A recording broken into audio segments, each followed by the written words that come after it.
this way up high, get record. So you're all set. Okay, so transform. Just do this. Is it working? Yeah. Okay, it's working. Okay, Maury, want to look at the changes? Tell me. Well, this one is. I have to start from the beginning and all over again. I love it. I don't quite remember what I said. That's okay. You just keep on talking again. Yeah, well, the way I started off was we started off like I remember hardly when I was 2 years old, eh? And then from there on, I don't keep track of everything. I don't quite remember exactly what had happened because I just remember from there on and lost and on again. But when I came to about 6 years old, this was different again, because the time then I know I could remember, and I more or less could keep track of some of the things that had happened at the time then. Then came that people had used more of their own kind of life, especially the way of living and the way they eat, and some of the kind of food they used to have. They were not too concerned about white man's way of life, or they were not too concerned about eating the way the white man is eating. They had their own way of eating. They had their own food. They were more fussy about their own food, their own way of living, than the way of white man's way of living, because there wasn't too much at the time then. There was very little of that kind of stuff. Like for a fact they had only flour, baking powder, lard, butter, and that's about all they had. Of course, they had tea all the time. That's one thing, they always had tea. They didn't even have any coffee at that time. Coffee came quite a few years after. But then, and as far as I could remember, when I left for school here between I was 9 years old when I left school to Cross Lake. I went to Cross Lake, what they call St. Joseph Boarding School. That's the name of the school where I went. But they were natives, Cross Lake people living in the community. But I found out when I was at the school there, when I was at the boarding school, that people were more or less living the same way at Cross Lake than that the way our own people were living here at Island Lake. They were more or less living exactly the same way, the same kind of food, and the same way of life. And the time then of 6 years I was in a school, this is the one I missed before. Good. The 4.5 years I was at Cross Lake School, at the boarding school.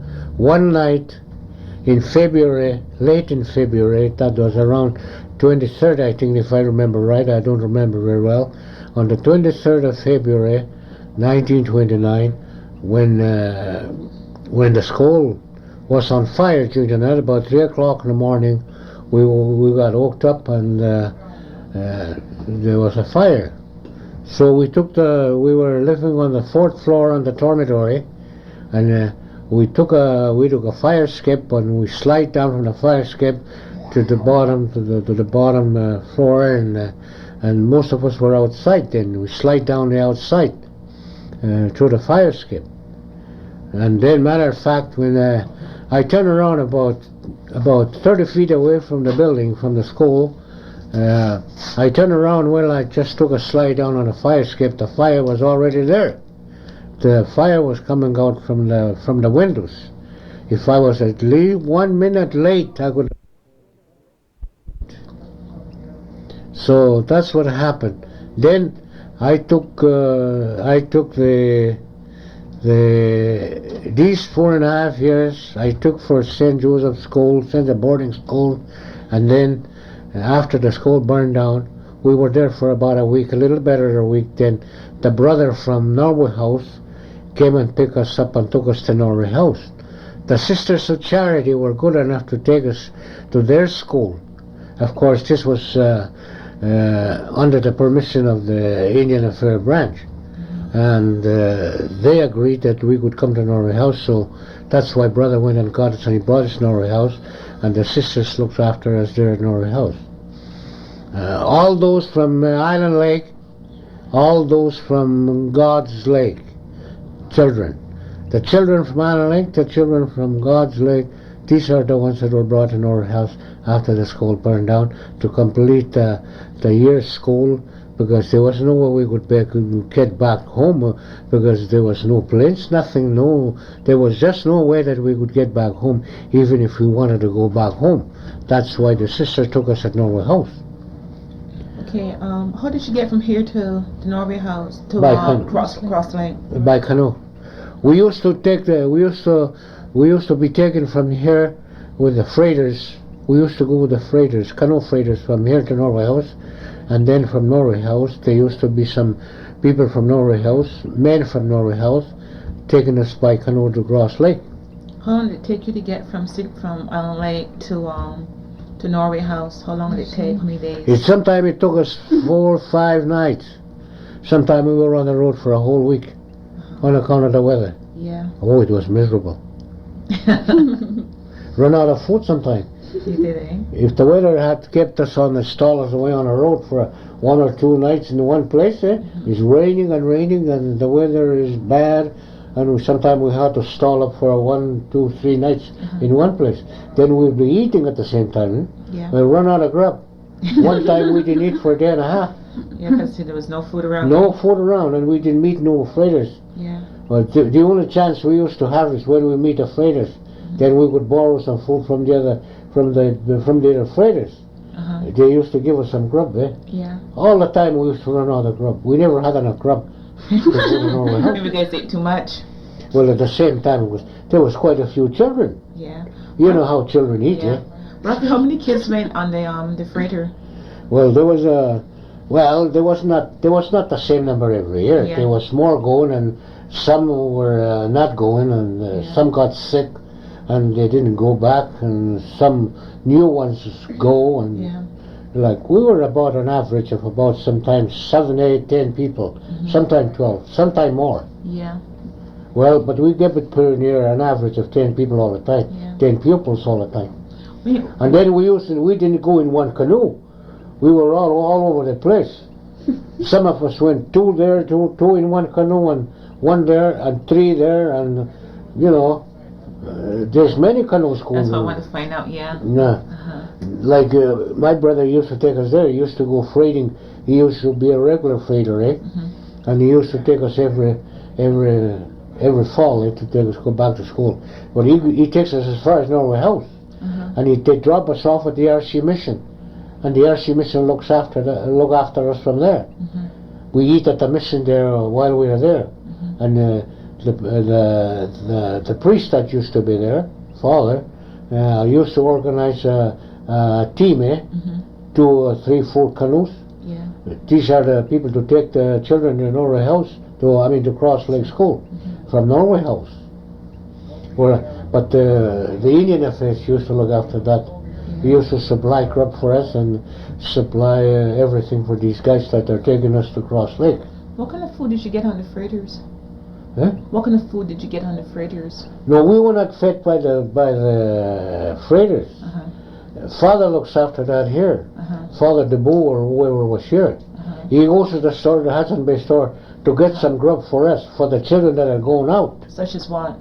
And he used to distribute it among all the children evenly, break it even, because children don't go in the same boat, all of them. They're all scattered all over many freighters canoes. You can't take too many either in one canoe, because you got to have enough room to. They were not even using motors; they were using oars and paddles. Good. That's what I want to find out. Okay, what kind of food did Father buy from the store? Well, that time when we were going to school, well, we had at least milk and sugar. What kind of milk? Condensed milk. Condensed milk, eh? Condensed milk. That's the one we had. Nothing like evaporated or this kind of milk we have now. You had a sweet Carnation milk? No, not that kind of milk. Okay. Just condensed milk. Okay. You know that sticky thing, that stick stuff. It's very sticky, that milk. And it's sweet, right? Yeah. Okay. That's the kind of milk we used to have. But we had sugar, we had bacon, and we had lard, butter, jam, peanut butter. There was already these things available in the store.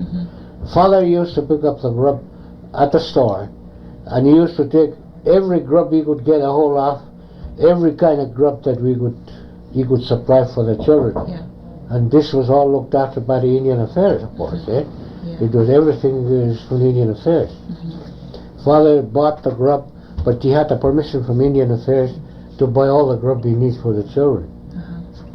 But still we run out sometime because we couldn't take too much in the boat, Yeah. in the canoe. We only take so much because the freighters won't allow us to take too much because they don't want to carry that across the portages. Can I see an Esther for a second? Okay, Moyer, what kind of meat, if I had any meat apart from bacon, What? was there any other kind of meat? Salt pork. Salt pork, yeah. And Joel What's Joel that? bacon. Joel bacon. Joel bacon. Okay. You know what I mean? Yeah. Joel bacon. Uh-huh. It's more from here at the cheeks. Yeah, I know that. We used to have whatever they could get a hold of in the store. Any kind that they could, any kind of food they could get a Did you hold get of. biscuits and that kind of stuff? Now, we used to have a few biscuits sometime, but sometimes there was no biscuits available in the store. But when they were available, sure, you used to get some. Father used to get some for us. He looks after the whole thing, He puts down in a paper and then we take that in the store and we can pick them. Whoever is going to take the children, pick up the grubs. I see. Okay. But you had to have a list of What you and want? Father signed his name. Through that paper come Indian Affairs. Yeah. Or else you won't get it. This had to be addressed to the Indian Affairs. Yeah. Okay. Okay, Marvin, you talk about you talk that in the past you used lots of wild meat. What are some of the kind of meats you ate? Moose meat, caribou meat, jumping deer,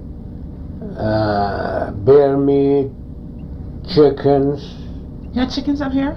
Chickens, we'll say chickens, but they are partridges.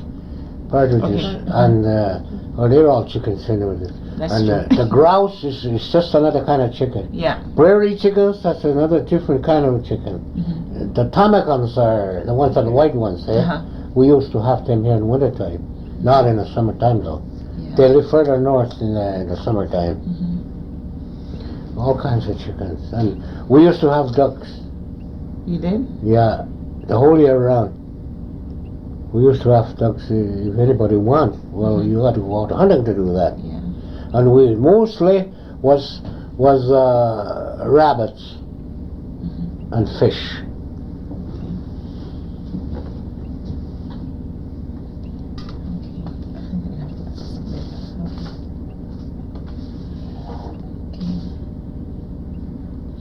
Okay. Tell me more about the stuff from the freighting. Freighting, yeah. When the mine opened up. Now, as I said, there was before our time. That is my father's time when he was young, when he was very young, when he was about his 20s and early 30s. They were freighting with York boats, and York boat freighting comes from York factory, and he goes two ways coming up the river. There are some that came up to Hayes River, to Shemarawa, and there was another ones where this Fox River Junction hits the Hayes River, but they used to turn off that Fox River Junction to go to Oxford, and these Oxford York boats, these ones that got into Oxford, these are the ones that brought Island Lake freight. And the York boats from here used to go as far as what they call Muskeg Portage, that's towards Oxford. Oxford, York boats used to take the Island Lake freight up as far as northwest side, of Muskeg Portage, but they did not take the York boots. So the Island Lake York boots go as far as Muskeg Portage, but on this side. Then the east side of the portage, they go there and all the freight is delivered from across the portage to the other cross to Island Lake, where the Island Lake York boat landed.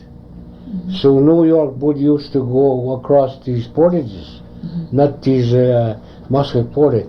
See, the other ones come from the other side and they go as far as here and they cut the freight across the portage, and Island Lake boat, York boats used to go here, and that's where they transfer the freight.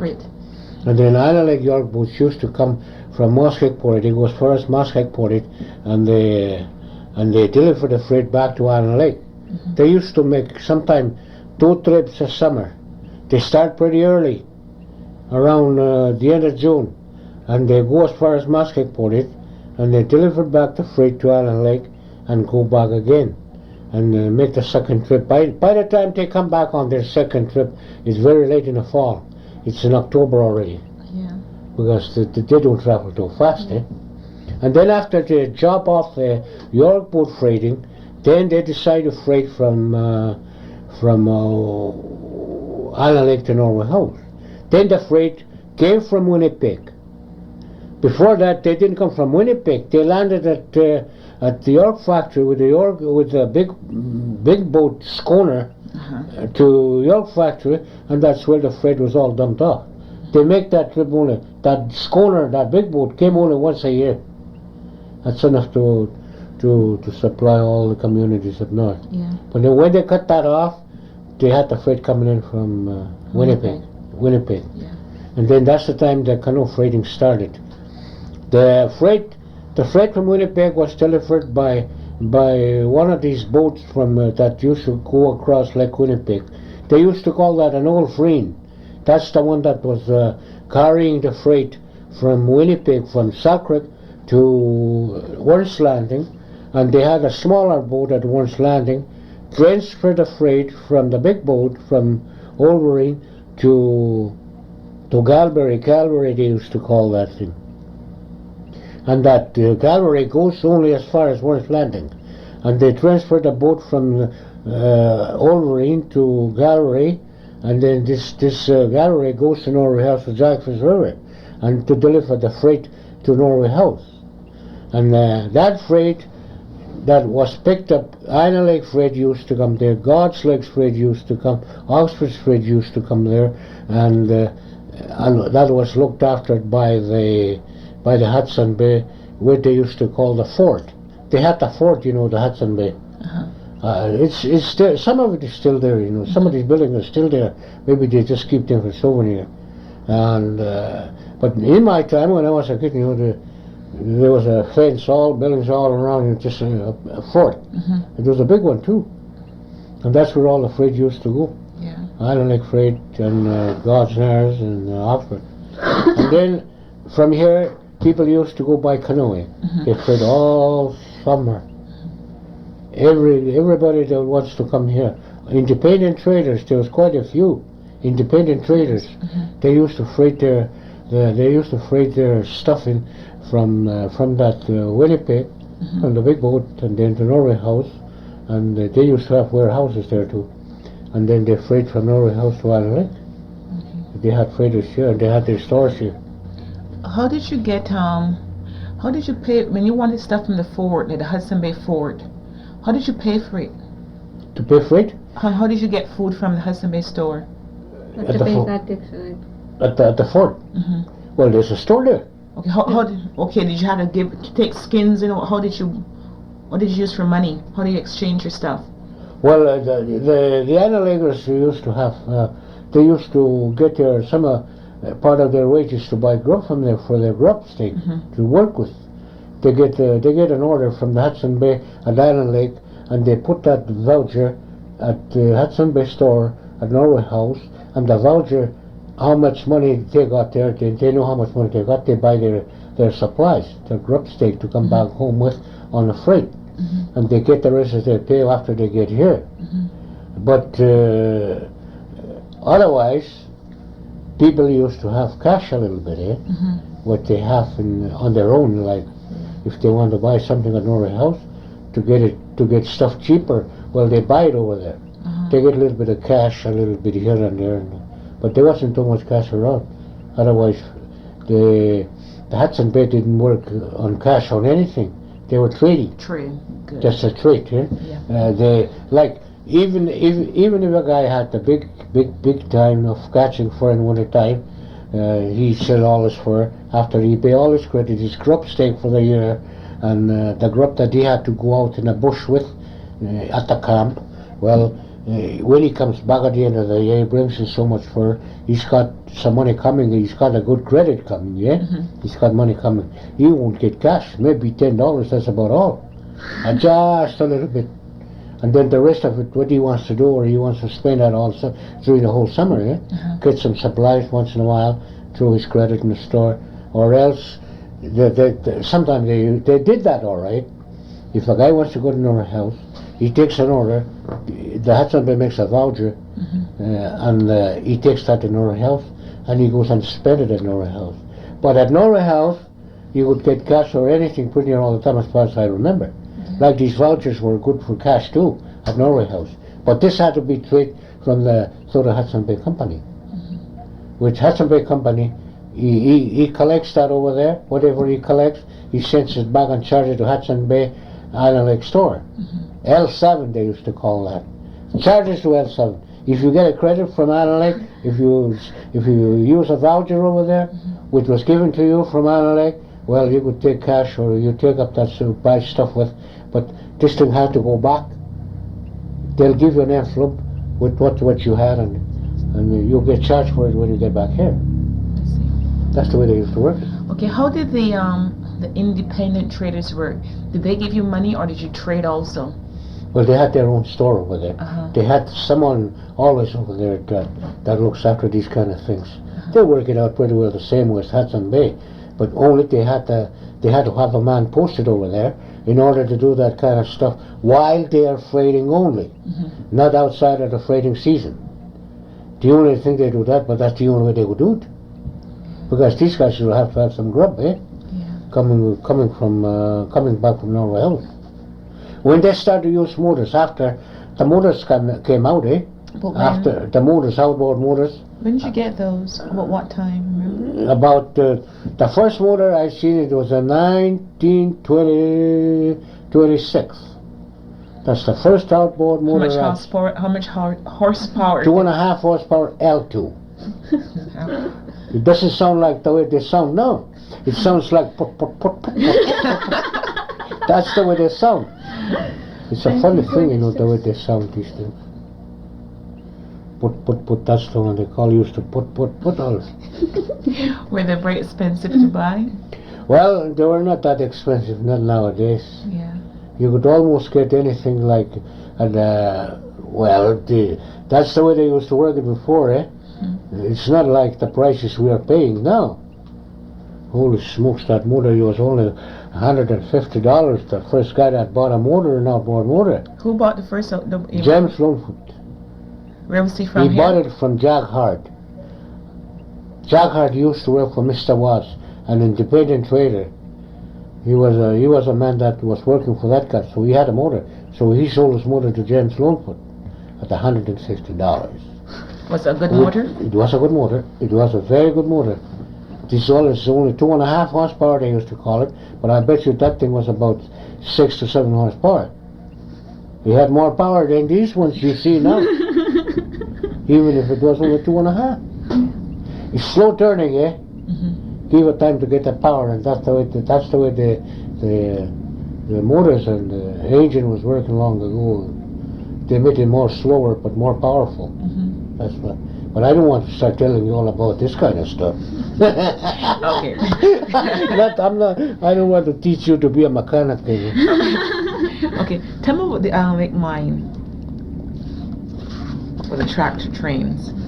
Yeah, well, that time when the canoe freighting was more or less taken care of in summertime, they had to increase the groceries to be brought So because the people were using more white way of life and using more white foods, white people's food like flour and different kind of things. Then by this time, there was more things in the store, like white beans, rice, apples, and all that kind of stuff, and some of the stuff that were already in the store, like canned goods and canned stuff. And the very first three kind of canned stuff we had was sardines, pork and beans, and corned beef. It stayed like that for quite a few years. And then came after little by little more canned food, like tomatoes in cans, and sausages in cans, and beef stew in cans, and salmon in cans, and all that kind of stuff. At the time then they started gradually there were more and more every year, like that, you know. Yeah. What year was that? That was in late 30s. And then at that time, I think the first store we had ever seen that had this kind of stuff was when they had a store at the mines, at Annalee Gold Mine over there, about 30 miles from here, east side of the lake here, Annalee Mine.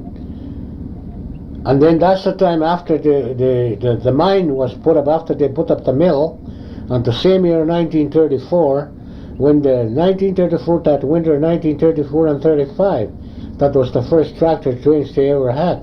And these tractors came from Norway House.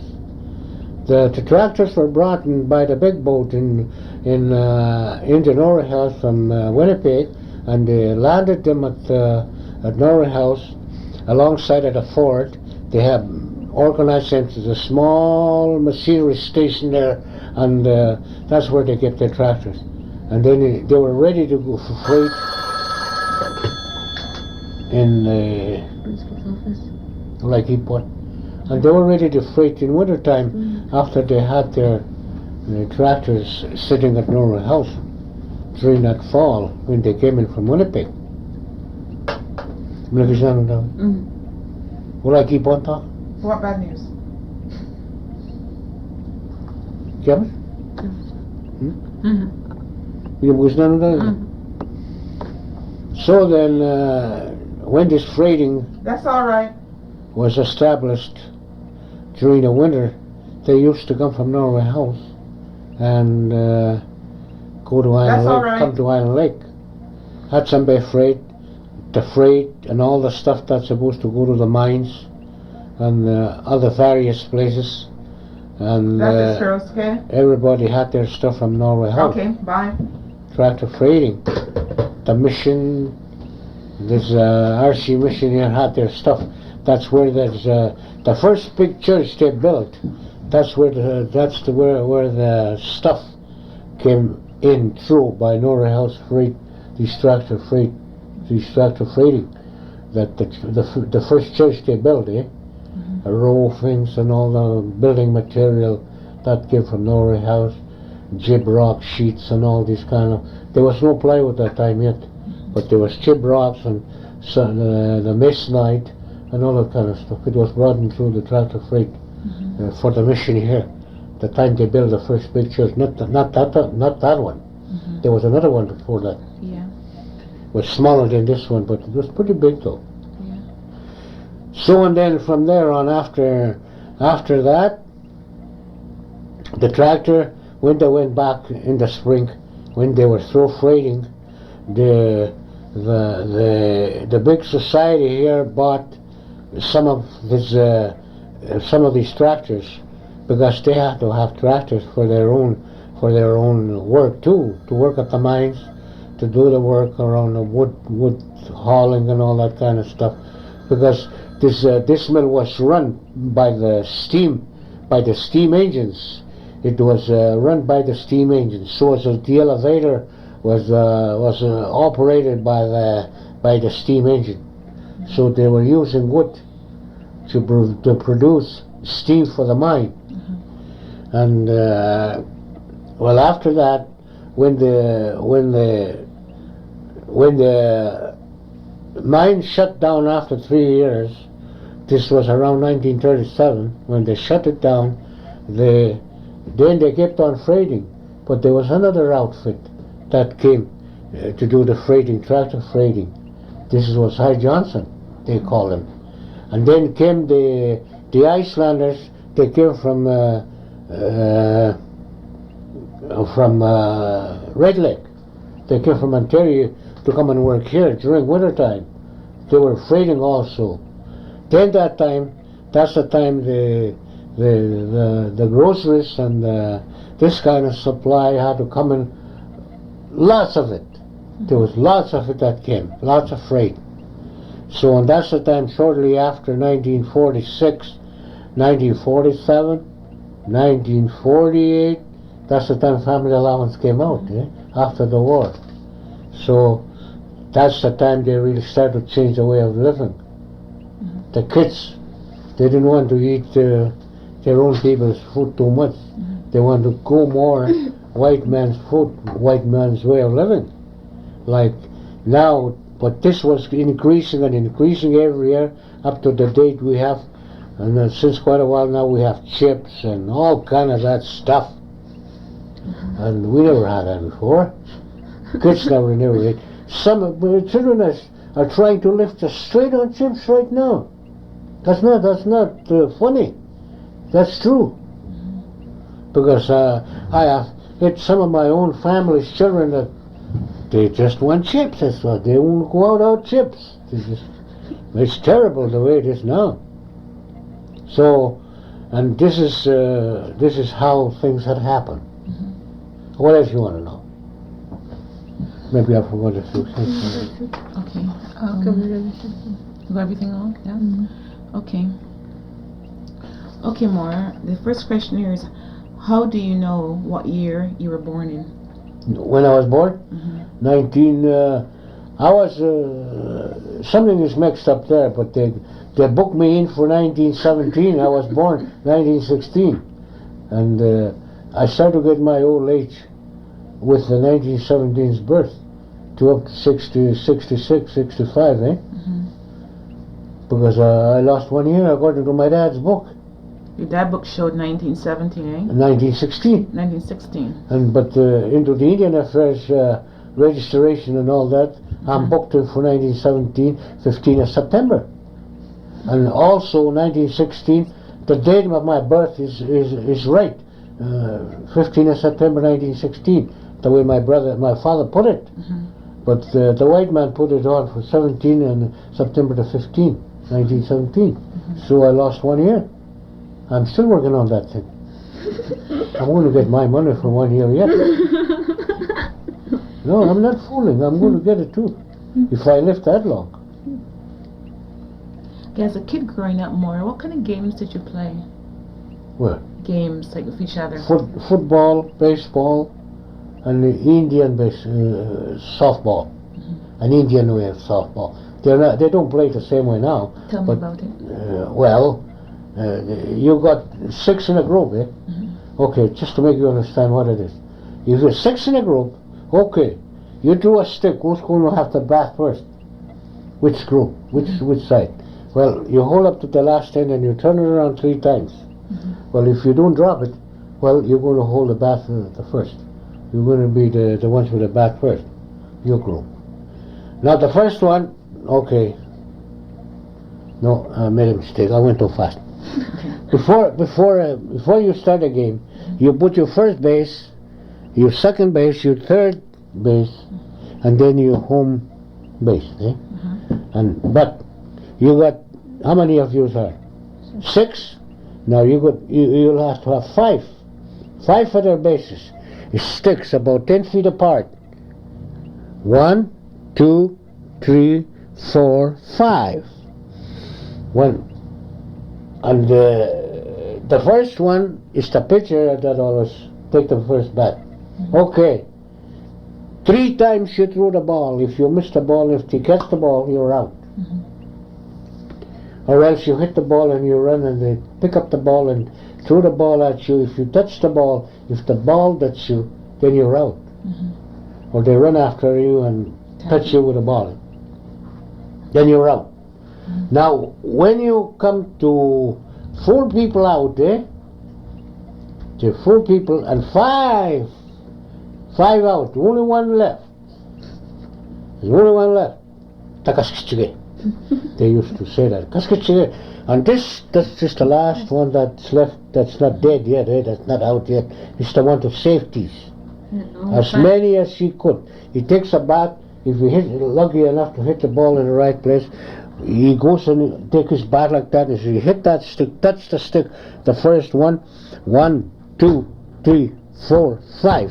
And if he makes 5, if we touch these 5 sticks and come back home without get caught, well, you've saved them all. You're freshly to hold the bat again all the way. But if you think you're not going to make it, you hit 2 sticks. You see that guy with the ball, he's ready to throw at you. You better turn back. Soon they'll touch the base. Now you save only 2. Well, there's only 3 of you that are going to have to bat till you're out, till you're completely, all of you are dead. You understand? I follow. Yeah. Now, what else you want to know? Okay. Tell me about, were there lots of feasts as a kid growing up? Were there lots of feasts? Feast? Well, they used to have, when there was a born, firstborn, they used to hold a feast all the time. Is that what you mean? They used to have a feast all the time. They hold a feast for the firstborn, like the newborn baby, all the time. Even if you haven't got much, whatever you have, share it with your people and share it with the people who were there. Yeah. And the name of that is, we are hoping that the child is going to be healthy and going to grow up. That's the name of that feast. That's how they used to call it anyway. Hopefully, you wanted the child. You're hoping that the child is going to grow up or not having too much problems, not sick too much, and that kind of stuff. Maybe that was an Indian way. That was maybe an old Indian way of saying the thing for the child. As far as I know, that's what they used to say anyway. Did you have feasts for marriages too? What? Did you have feasts for marriages when someone got married? Yeah. All the time. The couple that got married, well, they used to have a feast all the time. And they used to share these people in dances too. Any kind of dance they could get a hold of. If they got enough music and if they could make enough noise to make it sound good, well, they hold a dance all the time. They used to have a banquet all the time. What kind of musical instruments did you use? Did you have a fiddle? Well, fiddle. Fiddle and drum. Fiddle and drum. They had their own drums. They made their own drums. And it sounds a lot better than the ones they got here. Oh, yeah. If a guy had made a good drum with a moose hide or with a variable skin and supply enough of stuff that they used to get, to put inside on water. Oh, boy, that thing sounds good. Sounds good. I don't know how they used to do it exactly, but as far as I remember, that's what they used to have. They wrap it and tied it up as tight as they can with a moose hide, with a moose skin. And they used to have some babish. You know what babish means? That string, that moose, but it's raw, They used to have that. And this raw moose has to keep straight. And once they want to use it, well, they soak it a little bit. And this thing started to work. And that's what it made it sound good. But could you ask Moyer to explain the times of the year when they had the occasions that they had a feast for, but you had your firstborn birth, had a feast for marriages. Is there any other time during the year they had feast? No. Those are the 2 main things, eh? No, but as far as I remember, I don't quite remember if there was anything beside what I said now. Yeah. I don't remember. Okay. There could have been, but I don't remember. I don't really know. I haven't seen it. But there were some people, some old Indians that had carried some old Indian custom maybe that maybe they had something else. They did something else. But I never seen it. Just according to what I heard,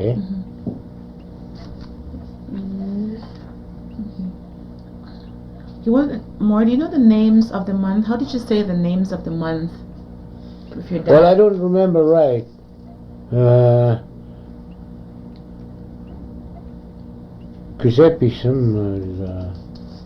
don't know which. I'm all mixed up, and I haven't done that for a long time now.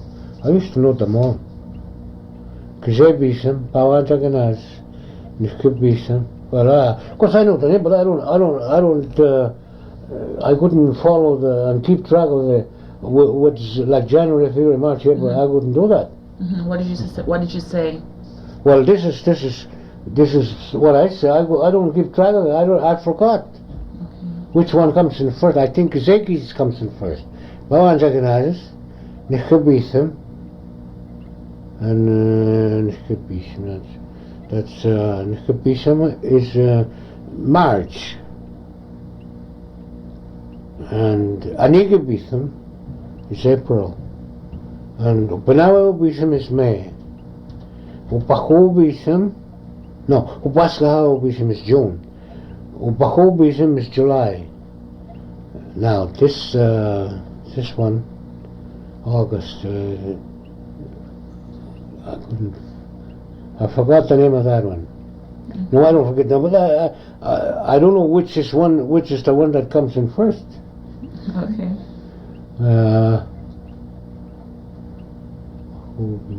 Umbahobism. August Umbahobism. September is Unujitubism. November is Kaskatnobism. And December, this is the one that beats me. December is I lost that. This is the one I never could remember. December. Okay. But I'm not sure what Matthew means by this. Name of the time of year. Like spring, does it mean spring, summer? I don't think so. What's that? I'm not sure what he means. Names of the time of year. I don't know. How do you say spring? Sigurd. No, everybody knows that though. Sigurd. I know. Okay, summer. Summer? Nipet. Autumn. Tagog. Fall. Winter. Pupun. Okay. Are those the same kinds of way you said it with your dad? Yeah, pretty well. You see, we got there's 5 names in Indian language, yeah? Like Sigurd. Well, we start off like winter, and then the spring, and then the summer and autumn, and that we say that, yeah, like spring, summer, autumn, and winter. And well, they say Pipun, yeah, Sigurd, Minuchamin, Ego Nipin, Ego Tagogan. Well, that's 5 already. Instead of 4, eh? But the difference, what they mean is the spring is just a spring by itself. Well, the spring goes with the open, when it's open up. It's not summertime yet. And you cannot call that a spring. Well, they call it Minuchamin. They got the meaning of everything they say, but that's what it means. Yeah. And when you say Minuchamin, Indian will understand you right away. You're not talking about the spring, you're not talking about the summer. You're talking about between spring and summer. But there's a special name for that. Okay. So they got 5 seasons instead of 4 seasons. Okay. Maybe that's what he means. Okay, Moyer, what about hunting? How did you hunt as a little boy growing up? What are some of the way you hunted? I used to run with bow and arrow when I was a little kid. I didn't have any BB gun or anything like that. Which the kids do now, eh? They kill squirrels, birds, whiskey jacks, and with these BB guns. But I had nothing like that. I used to hunt with the bow and arrow. And I didn't have spears on them arrows. It's too dangerous. I was forbidden to use that kind of stuff. Pardon me. Unless for a special thing that nobody will be around. Because it's too dangerous. My father wouldn't allow me. We kids were not allowed to use that, the boys. But we used to have arrows with little blocks at the end. But you could kill rabbits, you could kill partridges, or you could kill anything with that kind of stuff. But you don't have to use a spear or anything like that. That's what we used to have, eh? Yeah. And we used to kill rabbits, and we used to kill pretty near everything that you could shoot at with a bow and arrow. But if we were going to use something like put a nail or a spear or something or a piece of steel at the end, well, if we get caught or doing that without permission, I mean, if we get caught, we really get something, and we have to really answer for it. That's the way they used to forbid us, you know. But they had to have something to forbid us with. You get caught once, you don't get no mercy. You got what's coming, that's all. That's what they used to do. It's too dangerous. Yeah.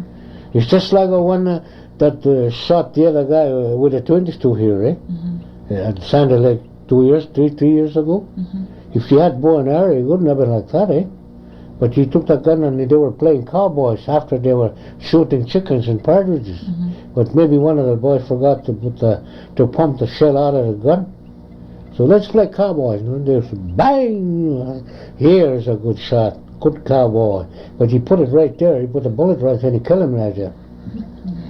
So that's why. Now you could understand why we were forbidden to use these spears. How did your dad did his hunting? How did he catch things like moose and those? No, he had a rifle. What did he use before the rifle? Well, they had the slugs, and they had those little bitches. I didn't see that. I seen them, but they were just about quit using them. Eh? They were through with these things. They had already these guns, shotguns with slugs, which is more or less like a rifle, but still it's not that fast because they would pump only one shell into that thing, once. But after that they had the rifles. And the first rifle they ever had, the old Indians, was a 44 Winchester. And then after on they started gradually have different kind of gun, 30-30s and 30 Savages and all that. But the only one that had them was the Hudson Bay. Or the other independent companies didn't have them right away. Only years after. But the Hudson Bay had them before. Can you remember what year did you see the first gun? Which gun? The 44. The 44? Well, I would say something like when I was about 1921. I could remember about 1921 when we was in Ontario. My father had the 44 already. I think that was the first year he had his 44, if I remember right. But many other men had already had rifles. I guess the Hudson Bay had ordered a bunch of rifles, and whoever deserves the first rifle, maybe had it. More of the good hunters, you know. Did your dad use things like deadfalls to catch animals? Yeah. I did that a lot myself. Tell me more about that kind of hunting. But that hunting technique, how did you? Well, this is to catch fur-bearing animals. Okay. What did you use? The deadfall? Like fishers. I done some deadfalls for the bears too. I got quite a few bears on a deadfall. Put lots of weight. Okay. You really have to put lots of weight. Tell me how you made the deadfalls. Oh, boy, that's pretty hard to tell. That. Well, give me a piece of paper. I'm going to show you sort of how you do that. I made one for Frank Lagorio here one time. You did it? In a bush. We went out with a bunch of school kids here, and we went out to make a deadfall. And by golly, these kids were surprised how that thing works. Now, I'll just mark down a little copy here. That's a deadfall. That's how you make a copy here, You make you cut poles about 3 feet long, and then you stick them 1, 2, 3 like that all around to make a copy. Now you cut a piece of pillow, they call this. That's what the old German fellow I used to travel him. He used to call that a pillow. and that's a stick, a pole around 4 inch round, 3 to 4 inch. Now, and then you got another one, a longer one. It's got to be there at least a good 10 feet or 12 feet long. And then you put it on top of this. You lay it on top of this. And that thing's sticking out far enough. And here. And then you put a pole here on both sides. It's not really necessary to put this one, but people do that just to make sure. Now, after you put these two poles together, you put a little pole alongside here and put it here. Inside the cuppy. Outside of the cuppy. Okay. Outside of these, the pillow and the killer. Okay. This is a balance pole killer here. Okay. They call that balance pole killer. And the pillow. They're stuck together. And you put outside of the balance pole killer and the pillow, you stuck up another stick like that, and make it fit right there. Put it tight enough so that that thing won't split. Now, whatever you have, if it's not solid enough, tie a piece of string here in order that thing doesn't fall off. Both. Now, this is the pillow. When you open up the deadfall, you put on the balance pole killer, you put a string around here, around it, inside. And then you got your two sticks, one across here, and outside of this cross piece, you put a little pole like this. Now, you get a stick like this, a kind of a hook like this stick, and you flatten it on one side, and you, in this little crooked stick here, you put it on top here where your cross piece is, where your cross piece, you put that little thing like this, that thing here, and then you put your rope, this rope, around this little crooked stick here, and you put it on here, on this cross, on this, it looks like something like this. These two sticks here inside a cuppy. You put your cross piece there, a little flat stick. That's your snap trigger. That's the trigger here. Your snap trigger, they call it. Now, you put a little pole here to support that thing from falling this way. And then your little crooked stick here, that thing here, comes on top of this, and the rope, and that rope, and that little, that balance pole killer. And then it holds that string on that crooked stick on here, and then this crooked stick, just like this, he holds this thing like that. This is the crooked stick here. Okay. And inside, you support that thing here from falling, but when you put the bait inside about, you know how long the body is, the fish has a body about as long, so you put about 8 to 10 inch, your bait is under, start sticking up like this high enough, so you don't put it too low, because he's going to go under if you put it too low, but make him put his two hands in here to pull the bait, and then when he pulls that bait, he's got to lean on that stick, he's going to press that thing to pull that thing in order to take it out. Then that thing will fall down here. This thing will fall. Instead of this thing fall, this one won't fall, but this one will fall, only one side. If you have the thing both on side falling, it might fall down on the ground before this thing snap off. So then snaps off, and the whole thing falls down. And the animal is inside there, down he goes like this. And then, but you put your pole here, You put about 3 poles here and 2 poles there. Put your weight. That's your balance. That's your to hold the weight. Hi. No, we got it fixed. Marcel just I said. would build one someplace right here, and that everybody would see. You know Nellie's classroom? Dangerous. The rod just snapped right open. Yeah. Okay, Moyer.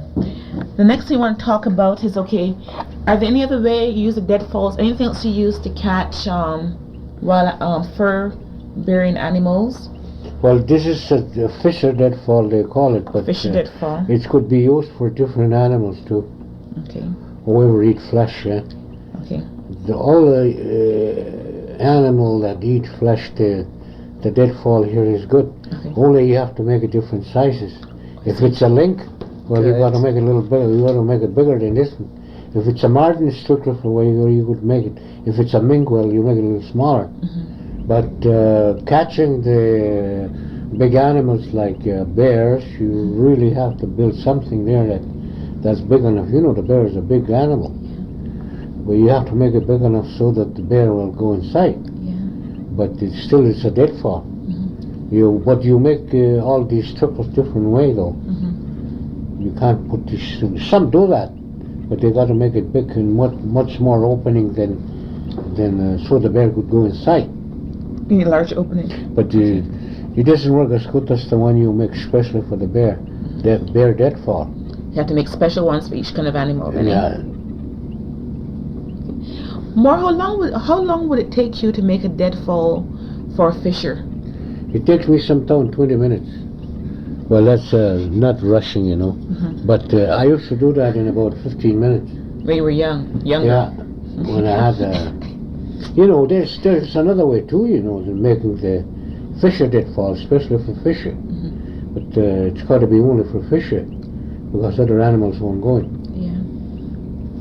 It's not high enough, you know, for a ling or for any other bigger animal, foxes and stuff like that.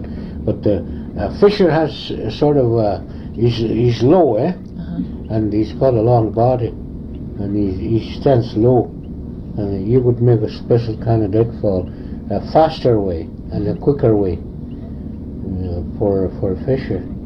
Like these things here, the ones I marked down here, these poles, you got to make them, cut them at least 6 to 7 feet long, and lean them on top of your killer, what they call Barnes pole killer. You put these poles on top, and that's the one that kills the weight. You know, to put the weight on that thing so that it carries enough weight to kill the animal. And you don't suffer, you make the animal suffer on these things. You kill them right away. They don't suffer. That's like with these traps, you know, with these steel traps. They suffer quite a bit, Okay. Moyer, as a boy, can you, and right now, if you compare the kind of animals you could see when you were a boy as compared to now, would you say that some of the animals have disappeared? Well, not too much, you know. There's some animals have just been decreasing, but they always come back. Like there was no fishers one time, and they came back, but there was just an odd one there. There are not many. Sometimes there's none at all, you know, in some parts of the country. But they came back. There's quite a few now again, and the martins, they went away for quite a number of years, at least a good 20 or 25 years. There was no marten at all. They were very scarce. Now they are coming. For the last couple of years, they start to come. They killed quite a few this year, and there's still some more. They keep coming. There's tracks all over yet, they said. But they didn't really wanted to kill them. They just accidentally got them on the track. And lynx are the same. They went away once. There was no lynx in the country. There were no foxes at all, and they were gone for about 5 years. They start to come now again. They killed quite a few foxes again. That's the way it's been all the time. They go like now. There used to be lots of jumping deer, but there's not one track, no place. They're all gone. But they will come back at any time. They will come back. They won't go away for good. They'll come back. There's about 10 years now these things been. There's no jumping deer. There's no jumping. Very odd one there. Now hardly any. I never heard nobody seen a track for a couple of years now. But they'll come back. They will come back. It's the same way with rabbits. No rabbits sometimes. And they just keep coming back and disappearing. It's the same way with rats. Yeah. Now, when I came home 1931 from boarding school, there was no beavers. The first year I was in the bush, there was we only discovered 2 beaver houses, and there was only 2 beavers in each house. There was no family beavers at all. Now, 1940, they started to come, and there's still lots of them. Yeah. But they will go away again, maybe. That's the way it goes. Yeah. And I asked my dad one time, I says, did the beavers disappear before? Were there many? Oh, there were many. They were just lousy. He says.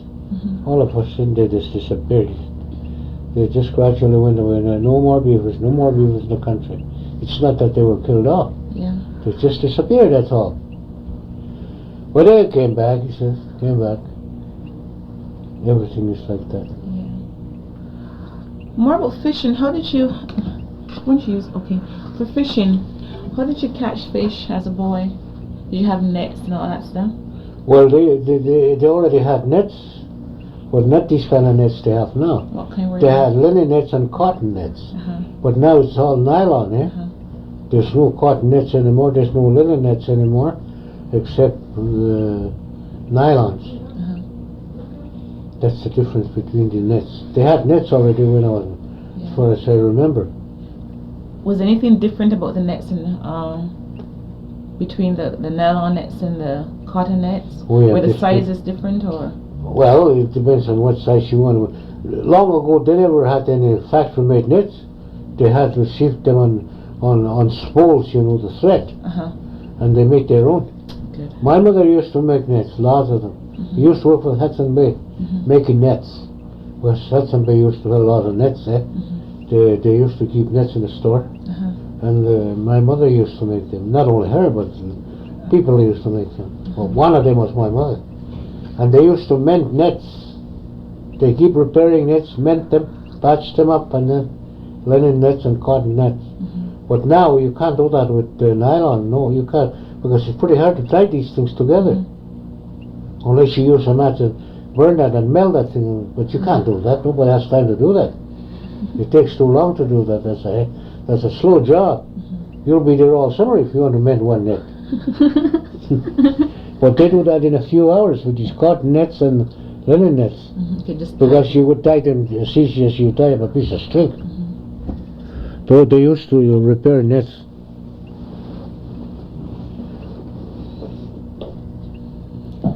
Okay, Moyer. Can you tell me some more about the war? We missed that part. The war. As a boy, can you remember anything about the war? No. You mean war? Fighting? No, World War One. No. You can't remember, eh? I don't remember. It started in 1914 and into 1917. Yes, you were too small then. Your dad never. Well, talked I was just about born at the end of the war. Yeah. Did your dad talk about it? Well, he spoke about it, hearing it from different people, like Hudson Bay people, you know. That's the only one that says anything about it. Yeah. Hudson Bay people, Hudson Bay manager, and maybe the ministers too. Yeah. There was no RC mission yet, except the United Church. They used to talk about it. Yeah. One thing my dad used to laugh at, you know, he used to find it funny. He used to make jokes, you know. Well, this old Hudson Bay manager, old Bill Campbell, he says, he talked good Indian, that guy, just like us, because he was always here. He came from the old country when he was very young, I guess, and he stayed with the people all the time, and he forgot he never used his language too much. Nobody to talk to, but just the Indians there. But he came just a good Indian speaker as well as an Indian. Well, my father used to say during the First World War, he said, boy, that German, the German boss, like Hitler, well, they say he's tough. But if I had any wars, if I was going to go back to the war, he says, I wouldn't kill just anybody. I wouldn't want to kill just any German. I would go to the head man and take a spear and punch him on his belly and take his guts off. But the way he said it in Indian, oh, it sounds funny. I'm going to tell you in Indian. She understands, yeah? We say that. Koninin Chalman, we start crossing one daughter of Chalman. Chalman choke myself in Danajiba. Dando Bohujo. That's the way he said it. My God. Sounds funny, man. Okay, what about World War II? What? World War II.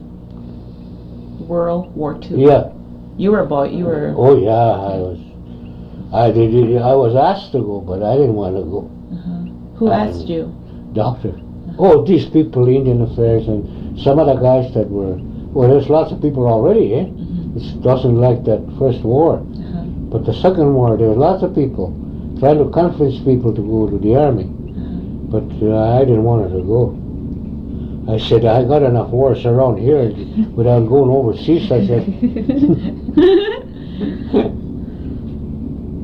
Did any of your friends go to war? Oh, well, not from here, but a lot of these people I went to school with at Norway House, lots of them went. Yeah. The ones I went to school with. And some of the friends I had in the Norway House, they were the people I used to work with. You see, we were all mixed up from all over country, eh? Some Norway House people were working here all the time. Some Island Lake boys were working different part of the country and different part of the communities, and we were working. We were all mixed up, working all over the place. So I had lots of friends all over the place. That's why I'm still well known all over. I'm almost known well across Canada. From the old people, eh? From the people I work with, Indian Affairs people, and same age as mine, the one retired people, they're all over the place. Quebec and all over the place. They know me. Any place I go, I would find a friend. There's always somebody I run into. One time I went to Norway House. Oh, that sounds funny. I was asked to go to Norway House to pick up a tractor. I was always working in Indian Affairs, eh? I worked for Indian Affairs pretty near all the time in my earlier days. And I was sent from one place to the other. I was a heavy equipment operator. And I went pretty near all over the place. Down south, all over the place. I even was in Vancouver one time. So I took off from here. The Indian agent came from Norway House. That's the time the Indian agent used to come from Norway House. That's before the Indian Affairs established themselves in here at Island Lake. There was just a small place there, sub-agency they used to call it, eh? But everything was run from Norway House. So this guy came and he said, he asked for me, and I went and said, I want to ask you if you would go and pick up a tractor at Norway House. They just landed the tractor, they unloaded the new tractor at Norway House. And you're about the only one that would do this job. He says, go and get it, he says. So I said, okay, I'm doing nothing right now. Well, I was trapping. And I would leave my trap for a while till for another sometime, I said. And I would go to get a tractor. All right, I went there. When I got there, he asked me if I would go to Sea Falls to go and work for a couple or 3 weeks. Well, I said, you hired me to come and pick up a tractor for 4 days. I was only figuring to go for 4 days. Now you ask me for 3 weeks.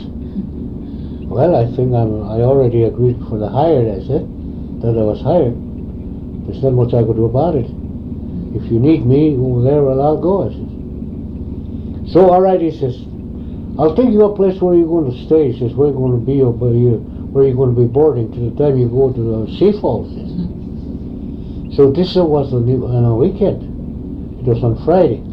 So there's no work on Saturdays, just Sunday. Monday you come to work at 9 o'clock in the shop. That's where the tractor is, and start her up and wind her up and get it ready to go to work. All right, that's all right. That's very well. So he took me to the chief's house. That's where you're going to be on your board, and you're going to be sleeping there. I'll tell the chief to look after you. Whose chief was that? That was Norway House chief, Alec Dungan. All right, we took the bombardier and we drove down there, and not far, it was just out across the yard, and a little bit west there. Oh, that's the chief's house. Well, we went inside, and he says to the chief, you look after him.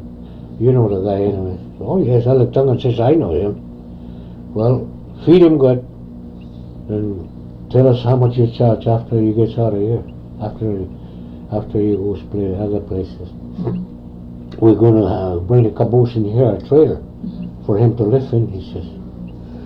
So I went inside, and there was another room here, and one door here, and there was another room. I opened the door, I went inside, he told me to bring my sleeping bag, and all my luggage is there.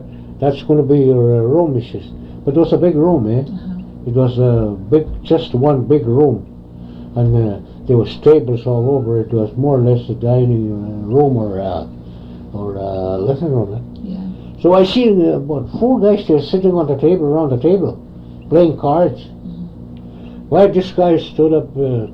This chief introduced me first. Some guys here, maybe you know some of these guys. So he told him here's Moyer coming to stay with us for a few nights. By golly, this guy, he got up. Boy, he shook his head. And he says, I wouldn't believe it. Now, what's wrong with you? I says. Well, holy smokes, he says, you are Moyer, Flett, I know that, he says. I say, yes, I am Moyer. What's wrong? I says. Well, he says, 3 years ago we heard you were dead, he says. And all these times, in 3 years, you're dead already, because we heard there was a news going around that Moyer Flett was dead. I says, not yet, I said. They don't want me yet, I said. Well, you're supposed to be drowned, he says. What we heard, he says, you had an accident down the lake with another guy, and this guy, he got picked up, he says, floating on, you were sitting on top of the canoe, you were floating, but you're gone, he says. And then they found you on the shore lane, he says, you just made it to the shore, but you died after, about 2 nights after. That's what we heard. Yeah. Oh, no, maybe that's the wrong one, I think. No, there's no 2 Moyer Flett in this country. There's only one. Boy, everybody was surprised to see me.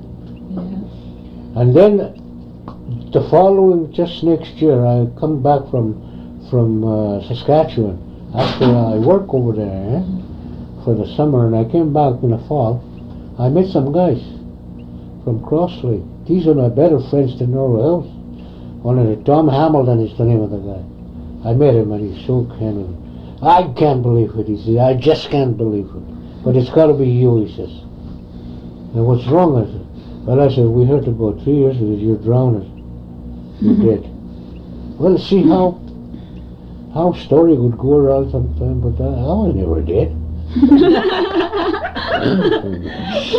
Were you married at the time when you were in Norway House? Were you married yet?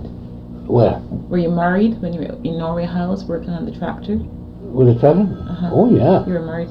Oh, yes, I was married already. Yeah, I was married. I had, there was Tig, Carl, and Alec.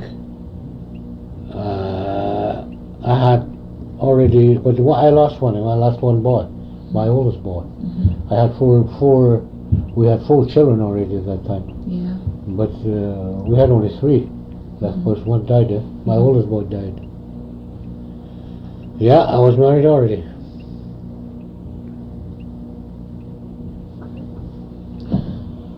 Okay, Moyer.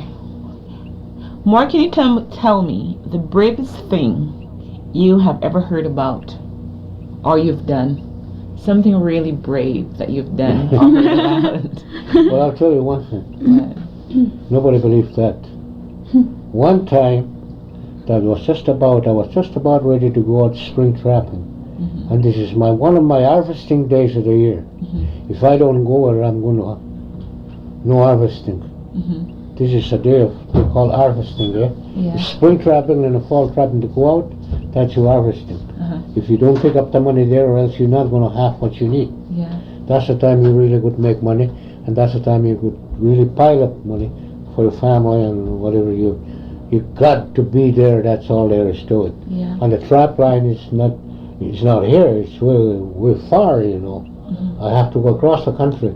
There was no bombardier. There was no plane that time because it was already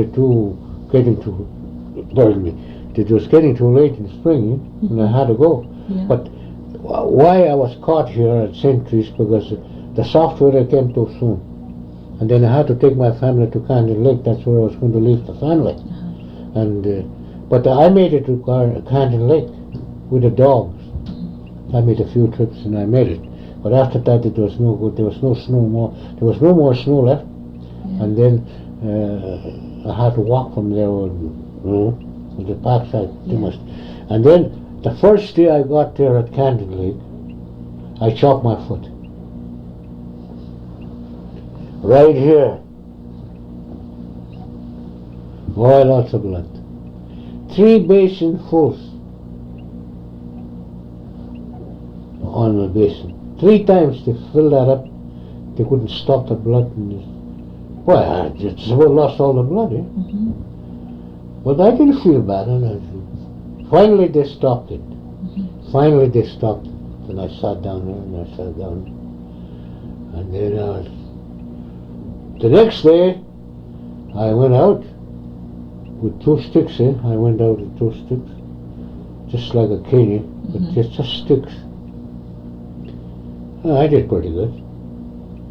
You know what I did? 2 days after I was on the road, going across the country. And I was breaking ice and cold water. And I went across walking with my pack, with my grub stick and everything for the spring. And nobody that has something in his head, if some guy will be very, very foolish to do that. That's what they told me, you know. Yeah. But I did it. How old were you That's then? the biggest thing I ever did in my life. Taking a chance. But I made it. How old were you then? I was about 42. I was between 41 and 42. I don't exactly remember now. I got it in the paper. Yeah. I was about 41, I guess. Are there any other brave things you've heard about? What? Are there any brave things you've heard about? Well, some, but not. The only things I hear is through my father. And my father, he told me one thing one time. He said, I done something real wrong one time, he said. If I wasn't brave enough, maybe I wouldn't have survived. I got lost one time, and I didn't know I was lost, he says. I didn't know. I was out caribou hunting. That was in the fall, he says. No snow, nothing. And I never paid attention to the sun or anything like that. And I didn't pay too much attention to how far I was already going. But you know, those caribous would carry you away a heck of a long ways in a good piece of country without you knowing too much about it. You think you're not going too far, you know?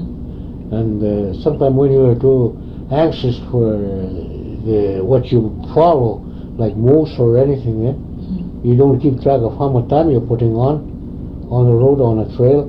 You just keep going. So he says, finally he says, I noticed that it was kind of a, you know, it didn't look like during the day, and I look at the sun. The sun was just a little bit hanging, he says, just about ready to go down, he says. Well, my gosh, I don't know how far I went. And then I started to worry about it and trying to, which direction? Now, the lake was on this side. I took off from the lake this side, and then the sun is over there. And when I came off, when I took the bush from the lake, he says the sun was over there. Well, I'll try to figure out my direction, and then after the sun went down, I had a little pot, he says, a little bit of something to eat, and I boiled a kettle, found some water, and I boiled a kettle and made me some, or maybe some tea, I guess, you know, we made something anyway to drink, and the sun was already down, no more sun. So we started to walk. Well, this must be the direction. The sun goes down that way, and the lake from the sun was east side from the lake, he says. And then the way I turned around and I says, well, this must be the direction. I knew it was going to be dark and pretty soon, and I knew I wasn't too close to the lake. He went far, you know. He took off from the lake in about at noon time, I guess. Well, during during 1 o'clock, 2 o'clock, 3 o'clock, 4 o'clock, and during 4 hours a walk. A guy could go pretty far, you know, it doesn't stop.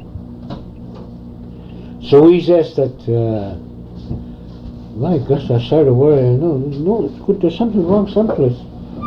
That's not the right direction. No, I turned around, and it was clearing and rocks, you know, flat rocks. I turned around and I said, no, it can't be. Unless I pick up the stars after, or I could find my way. It was clear. It was a nice clear day anyway. That's one good luck about that. I could read the stars, and the stars got to be over there. The northern stars should be over there, and I should be going that way to hit the lake. So, but I started wandering around. It started to get dark a little bit, and I could see a few stars, but I could see the tipper, the northern stars. Well, these stars are on the wrong side. Everything seems to be on the wrong side. He says he couldn't figure that out. But strictly he think the lake is that way. No, that's not right. From the lake side where the sun was and where the stars should be, it should be over there. Well, we're going the wrong way. Something is wrong someplace. Couldn't figure it out. Well, what am I going to do? Am I going to keep walking, or maybe going further and further out of the direction, you know? You would be lost altogether. All of a sudden, I heard something. I heard it far, he says. I could barely just hear it. Somebody screaming hard. So I listened. And then I went walking a little way again, and then I started to run a little bit, he says. Started worrying, hearing this thing. It doesn't sound right either. So you run a little bit, and again I heard it. It was a little clearer. It was more clear. So I kept running. He just about lost his mind then. He got scared hearing this thing. And I kept running. All of a sudden again I hear it again, he says. Boy, it's getting closer. The sixth time I heard it, it was right close already. He makes a big noise, he makes it loud. And I never heard an animal or anybody yelling like that. It's something. Kept running and running and running. Well, I was just about out of breath, he says. Running in a bush and jumping on top of the windfalls and everything. I couldn't run any much faster, he says. Finally I came to a clear place again, rocks and all over clearing, I see a boulder there. I hear him again. I stop a little while, I hear him again. He was just about close by me, so I could just about barely see him. Boy, he makes lots of noises. Make an awful noise. I never heard that kind of noise, he says, in my life. Or never heard anybody talking about hearing a noise like that. He was just a young man. He was just about 21 then. I got it's no use running. The only thing I could do is I'll see what I can do. I knew that somebody was after me. Okay. You want to tackle with me? I'm foolish enough to do the fighting with you. There's no way for me to run, because I can't run. I go and beat you running. I go and run you out, so okay. So he was just coming out. I could see him already coming out from the brushes to the clear spot, and I hear him yelling again. And his mouth was opening this way. It was just like a big dog. He's his long body and black. He's got big ears, and his ears was just about touching the ground. And he was doing that, he says. And big long teeth, I could see him. And he had a light, just like a electric light, just like that. And I pulled off one nut from the tree, he says. I didn't want to shoot him with a slug, he says. So he puts that nut from the tree, jack pine nut. That thing is very hard, you know. Yeah. It's hard. And I set that inside the bar, the old Betsy's in a pumpkin. Started to pump out. They used to use sticks there. Yeah. So the powder first, and then that thing, and then and the blockade there, and that's it. Well, he came close, he says, and he done that, he says. I let him have it. I didn't hit him here. I hit him right here, he says, and I could see his arm. I could see his arm moving off like that. Just about took the arm off clean, And I could see I could see when he was waving his arm, just like a human being's head, but black and hair and big long. But his head was, he had a thumb and it's just like a human being. And he fell down upside down like that, and he was yelling, and he's just yelling just like a human being. And he says to me, "You're killing me." And I went to him and I said, I could bump another shell in my gun. If I wasn't good enough, I would have killed you right here. He says, "But do never bother me again. Leave me alone. And go back where you belong to. If I wanted to really, I would have finished you off and kill you right there." And that guy that sent that animal, he was sitting like that, beating his drum and yelling his head off, the way they used to do long ago. All of a sudden, he was sitting inside a teepee, where they used to have teepees in the olden days, these Indians.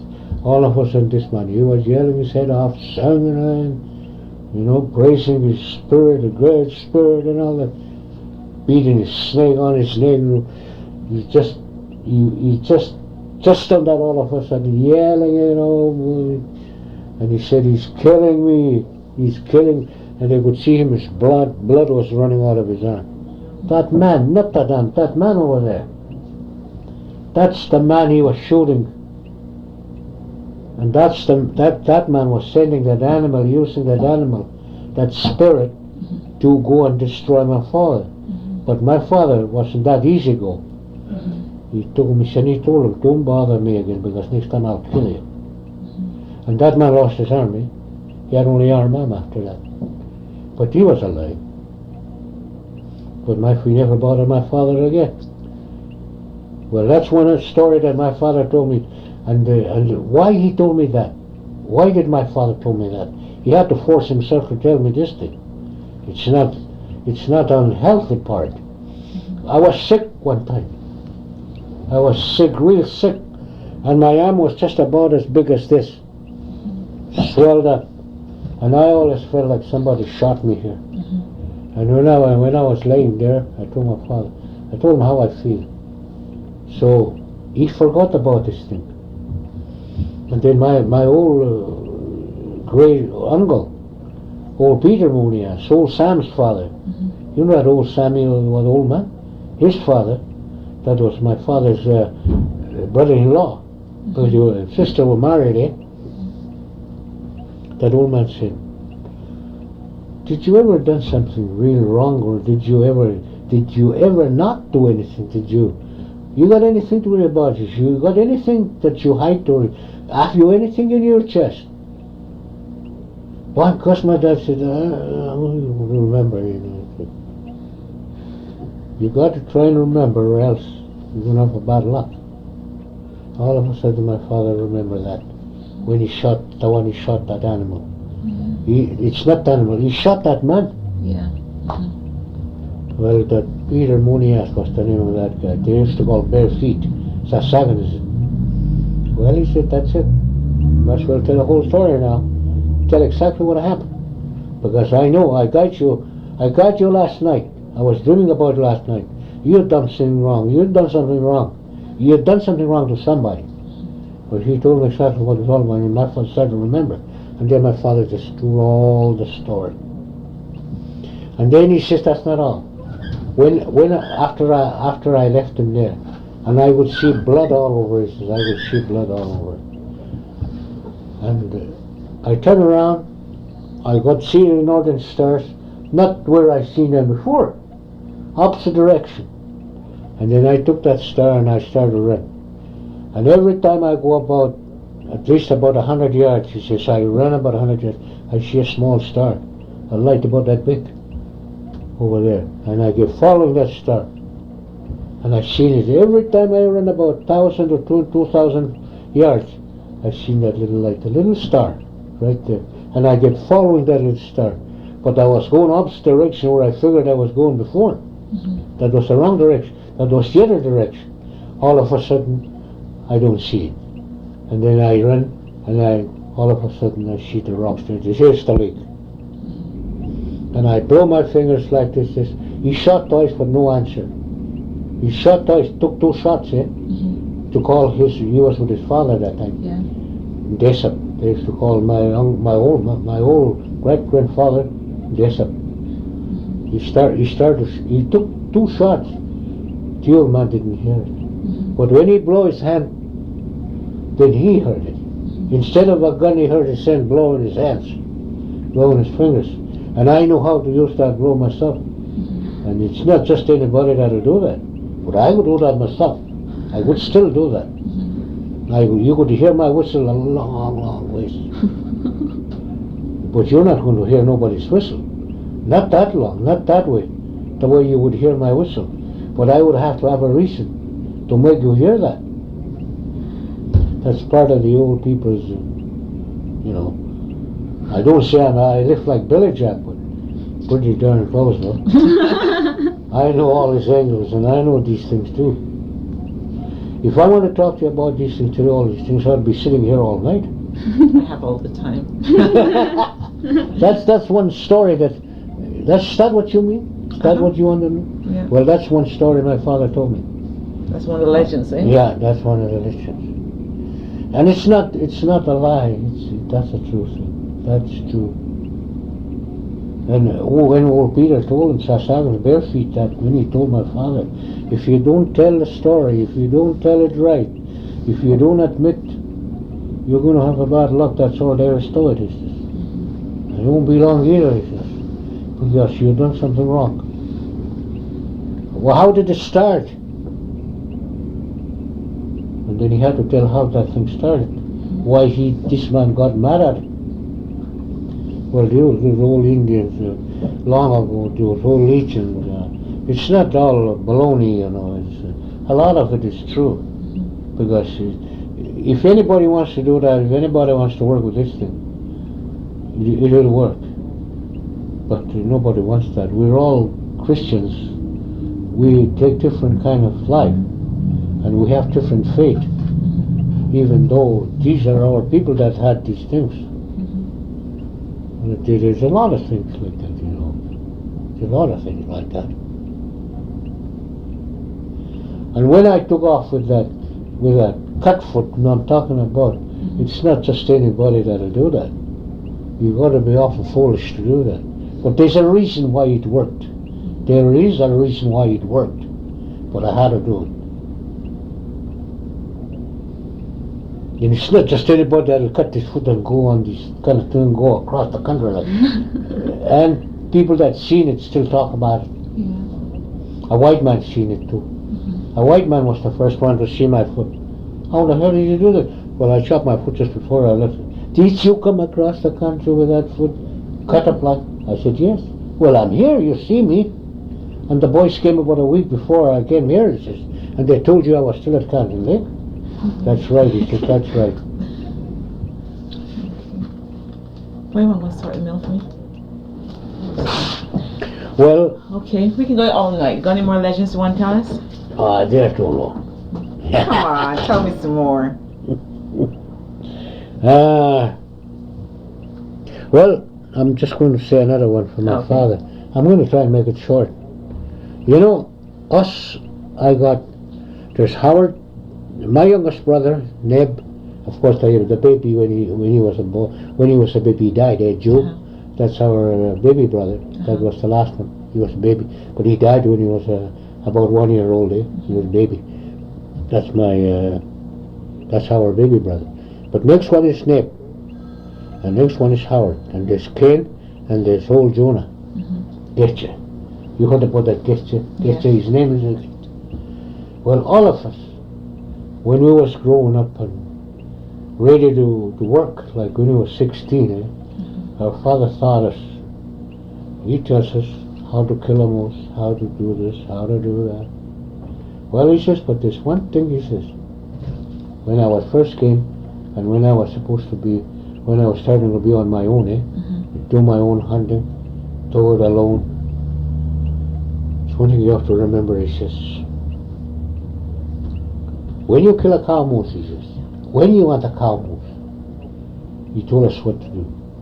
Cow moose is a good moose, fat and lots of beef, and just like beef. It's good meat. It's not like a bull moose. Well, he says, you do this, you do that, and there's other things that you'll make a little sacrifice too. You're not going to get it for nothing. Well, we do. And after you kill that moose, right away after you shot that moose, he says, cut the collar off. This thing that's hanging here, cut it off right away. It's called the collar, eh? And cut the collar off. And you cut it from the jaw here, open a little bit of the jaw, and cut it right down as far as the breast, right up to the breast. He says. And that collar, he says, you make a hole, cut a little piece of hole, and hang it up on a piece of willow, not any kind of willow, just the willow that a cow moose eats, feeds with. You hang it up there. And that's the way. And this is something that you have to keep all the time, he says. Don't miss that thing. Never miss that thing, he says. Always do that. And supposing you really want a cow moose, you really want a cow moose, and you need it. Now, you make a sacrifice, you told us what to do, and then you do hunting the next day. You're going to get a moose. You know you're going to get it. Well, we know. If you understand what I mean, if you keep track of the things that I'm talking about, if you understand them, and if you do it in faithfully, the way I try to explain, the way I hope that you're going to do, you're going to get it. You're going to know the time you're going to know always the time you're going to catch a moose anyway, and you're going to get it. Okay. And that's what we did. We done that. I done that. And every time it worked. But I made a mistake one time. I just for the hell of it, you know. I went and cut a piece of branch, not that moose feed, just to find out see what happened. I was stupid, my gosh, I was stupid. Because my father told me, don't go full that, don't go and cheat your kids, you're so bothered, just do it straight, honorful, honorly. So I thought, I don't know, the old man. See what happened anyway. First time I done that, I disobeyed my father. I got a moose that time. I got a cow moose and a calf. And I went and cut off a piece of branch. Not that stuff moose eats, not that thing that moose feeds it. Just a brush, just any kind of one. I hung it up there. Went back home. And I was, we were more or less at the same, you know, in the same place. And I brought me some stuff, you know, moose guts and all that kind of stuff, and kidneys and stuff we could eat right away, you know. They always do that, Indians, they bring the stuff home, a bag with something that's taken out from the guts, but they eat that like kidneys and other things that are good, and they're very good to eat, you know, these things. And we eat that, and I'm supposed to do a little sacrificing to sacrifice offer to what I'm getting, and name it, and so I didn't do that. I just want to see what's happening, you know, what. So my God, about 2 o'clock in the morning, I heard the old man yelling his head off, and he was flying away. He never made that kind of noise before. Boy, he had a nightmare, I thought, you know. He was making some kind of noise that I never heard him do that before. So he woke up, I guess, after he had this nightmare or something. So I went to sleep. He went to sleep. Everybody went to sleep. Everybody heard it. So after breakfast, told me to don't go out. He says, I want to talk to you. After everybody else went out to work and everybody else well, he says, don't go out yet. I want to talk to you. Mom was there and Martha was there, my wife. And everybody was out already. And he says, what did you do? I said, what the hell do you mean? I says, I cut me a moose yesterday, I says. And I'm going back there to cut up the moose and cut up the meat and operate the moose and bring it home. Mm-hmm. And the boys are already preparing sleighs so we could go back there and get the moose. It's not what I mean, he says. I know you killed a moose, but what did you do? Did you disobey my orders? Did you honor everything I told you to do? Oh boy, I said I forgot. I just forgot it. No, you did not forget, he says. Don't tell me that, he says. Where did you hang up the collar? Well, I says,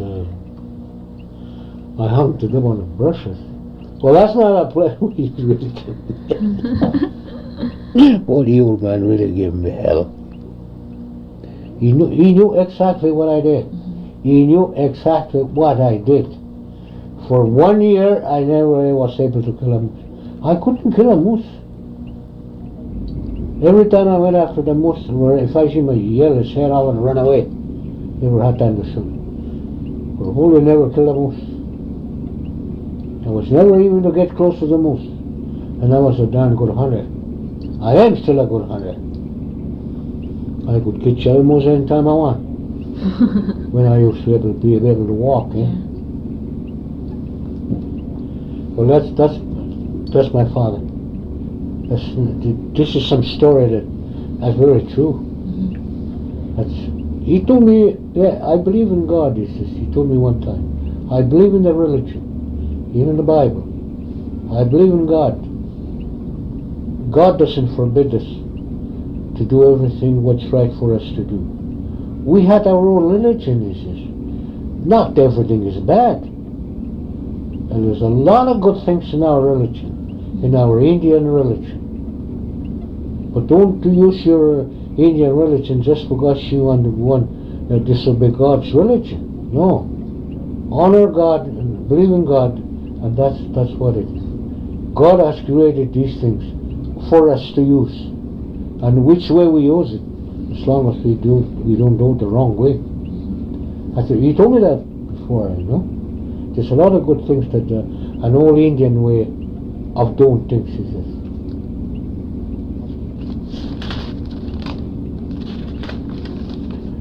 That's just two stories about my father.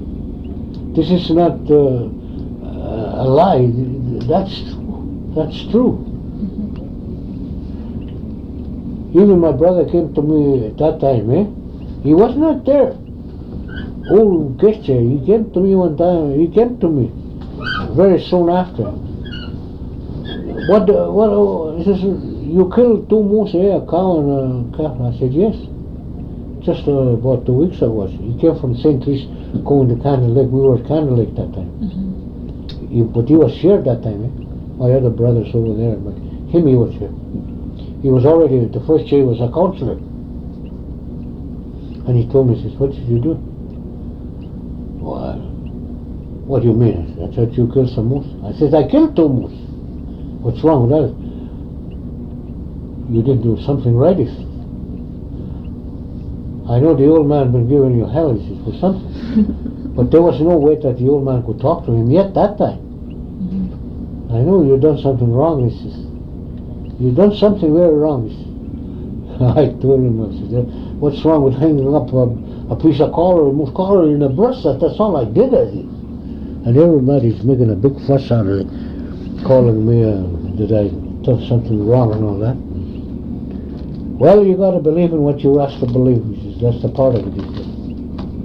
And the old man expects us to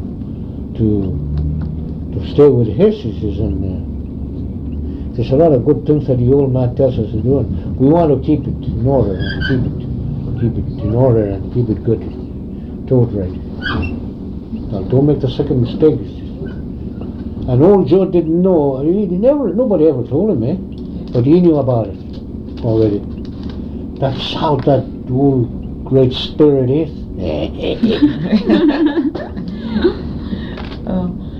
Okay, Moyer. There's one I think I have for you.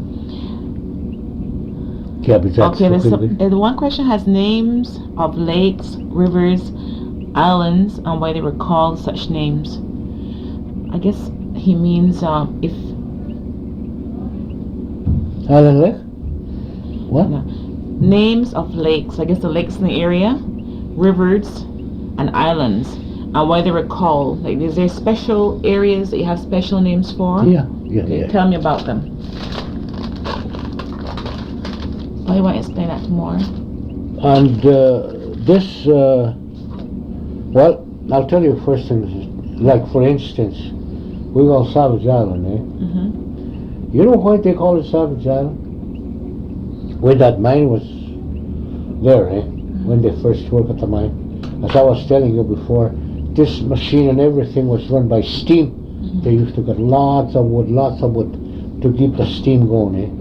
But they used to have Indians camping close by the mines in some other islands, big islands, where there was lots of timber. Mm-hmm. So, one time when they were staying, which place? Well, that's where the Indian camp was, where they were cutting wood. And one of the guys said, "You know where the savages are?" That's the Indians. That's all it took to call this a Savage Island. Just this one guy said, "Where you mean where these savages are?" It wasn't Savage Island before, but after that it was Savage Island. It's still named Savage Island. That's one thing. Like I would tell you, this is called Savage Island. It's going to be called Savage Island all the time, and that's why. That's the only reason why they call it Savage Island. Okay, good. Any others? Oh, well, there's lots of Tell islands. me about them. And they call Indians call Benson Bay River. Well, that's the English name, Benson. That's white man that called it like that. But Indians call it Spruce River. Spruce? Spruce River. Okay. And why they call it Spruce River? Because there's all spruces all over. That river is full of spruce alongside of the bank. It's just full of spruce, yeah? That's why they call it Spruce River. That's why another one. Why they call it? It's been called like that, I think, for a long, long time. As far as these Indians could remember. And Sagawechuan, you know Sagawechuan? Tell me. Well, Sagawechuan means, that's an Indian name. But all the white people, they call it Sagawechuan too. It's just a name. And that Sagawechuan, that's where the boundary line hits this lake. The interior borderline. It hits this lake right in the corner of that bay where Sagawechuan is. And Sagawechuan means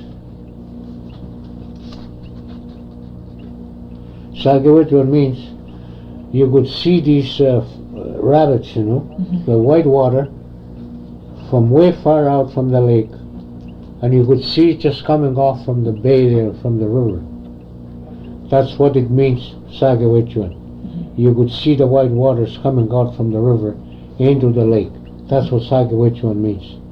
And that Sagawechuan has been named as long as all Indians could remember. Sagawechuan, that's what it means. Well, that's another name, eh? What else you want? I told you one island. I told you one. Why? Because give me all your knowledge. Like, any others you know you can remember? Well, the bay they call Cochrane Bay. Cochrane Bay is on this lake, but the Indians call it Kagishkayawa, the deep bay. They call it, but the white man, they named it Cochrane Bay. But that's the deepest part of the lake, it is Island Lake, that bay. Kagishkayawa, that's what they call it. That's the deepest part of the lake. That's why they call it Kagishkayawa. Kagishkayawa means deepest part of the lake. But the white man call it Cochrane Bay. They got the meaning of everything that they said. And Lonefoot Island. That's an island at the old post. That big island. It stretched out quite a ways there. It's a big island, long island. Lonefoot Island. It's called Lonefoot Island because Lonefoot used to be there all the time. Old Lonefoot. Who was he? Well, he was an old man, eh? I don't know his first name. I don't remember his first Was he name. a trapper? He was a trapper. He was 100, just like any Indian. He was a lonefoot. That's why they call it lonefoot, because lonefoot was always there. And he used to build York boats there too. The York boats, those people that used to build York boats, they used to stay on that island. But namely, Lonefoot was the first man that was ever noticed to be called Lonefoot Island, because he was always there. And Lonefoot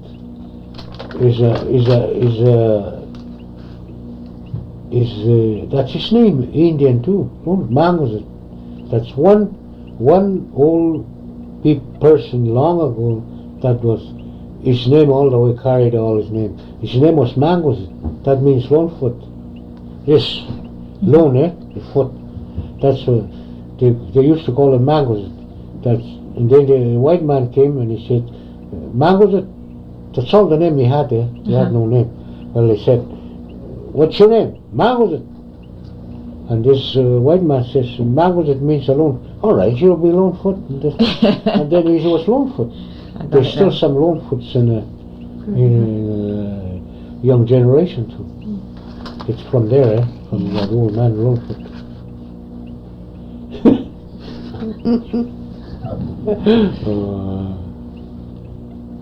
What else you want to know? Come on, tell me more lakes and rivers. More names of islands and more names of, Kettle Rapids. Kettle Rapids? And Kettle Portages. Somebody left an old kettle there, and long ago.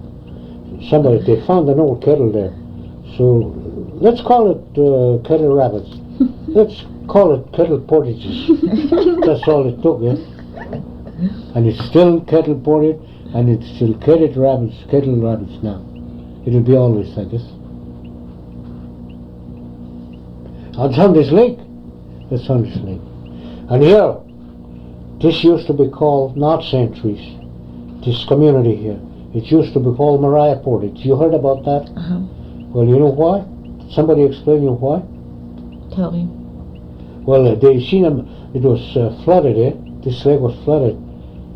And where Nabe is, that little portage there, the little crossing, and it was all flooded. So they seen a Mariah going across that portage swimming.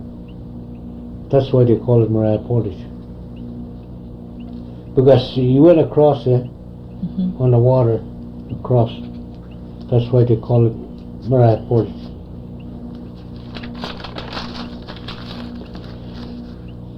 What else? Knowledge. Any more? Well, I know some more. Like Confederation Island. It wasn't Confederation Island before. Well, that's the biggest island there is in Island Lake. They used to call it the Big Island. Kishiminitik.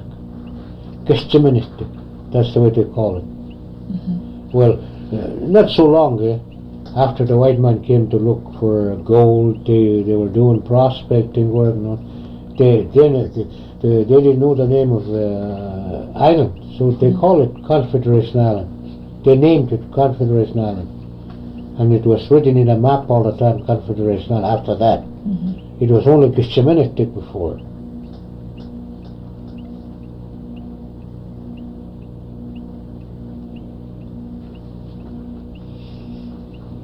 And then what else? What else can I tell you? Flat Rock. That's Garden Hill. They used to call it Flat Rock.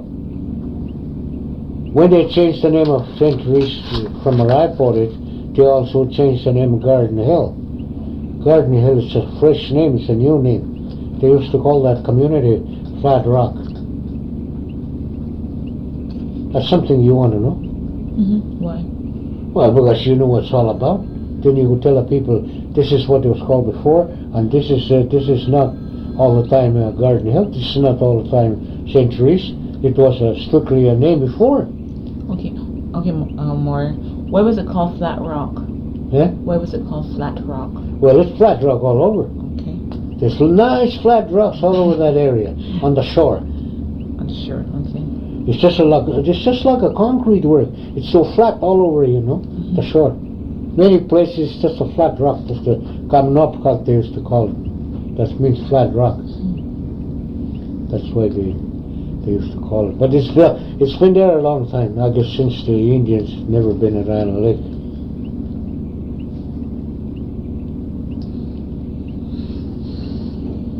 I guess we just about. You think so? Can you remember any others? Well, there's a few other names, you know, Okay. in the area, and that island there, just on the other side of the airstrip. That island, I asked an old man one time, how long has that island been named like that? Oh shit! I said, I don't know. I heard that name as far as I've been here. You know, it's been there always. They call it Whitehead Island. Do you know why? No, I don't know why. Was there whiteheads over there? No, I guess so. What's the one you know? It's somebody been there with a white bonnet or with a gray hair maybe. It sounds the same thing. Either a white cap or a white bonnet or a Gray hair. gray hair. These three things sound the same together in our language. But that island has been called as far as they could remember.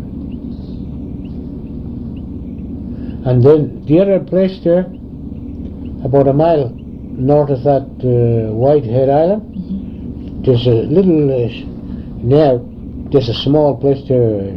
It comes to a narrow ocean. It's very shallow, but you could still go there with a canoe or the boat. I always run there myself because I know the place. You know, they call that little place the short body swimming or something like that. You know, they have seen they were swimming there, I guess, long ago, and this guy that was swimming there has a short body. Eh? They told him he had a short body. That's why they call it. Maybe he didn't have a short body, but maybe they were just teasing him. And another island, there isn't that island, I don't know the name of that one in English. There's another island, they call it Jubilee Island. That's a big island over there. But there is a way that the Indian call it. The white man named these islands just not too very long, less than even 50 years ago. And Jubilee Island, they call it some other name. I don't exactly remember how to say that island. It was a name, Indian name for that island. That's that big island here.